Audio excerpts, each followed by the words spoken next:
What is up, everyone? This is Motorola, and today I'm going to show you how to fix the Windows Update error that says something went wrong, try to reopen settings later. So let's get right into this. So if you're ever getting this error, the easiest way to fix this is to go to your search bar and just type in troubleshoot until you get this troubleshoot settings section pop up. Click into additional troubleshooters. In here, click into where it says Windows Update and do run the troubleshooter. This troubleshooter itself is going to basically find every issue that's happening. Again, specifically if you're getting these types of errors, it's going to resolve them because it's usually related to something happening within Windows itself, which this troubleshooter essentially ends up resolving and fixes that problems for you that prevents you from updating your Windows.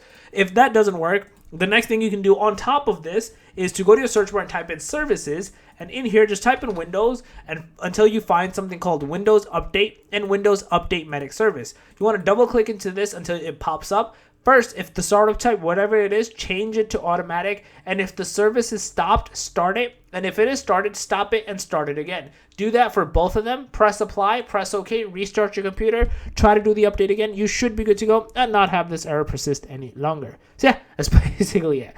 If you guys are a video, please smash it up, go ahead and shut up, make sure to subscribe, click that notification bell on that. Motorola's out. Peace.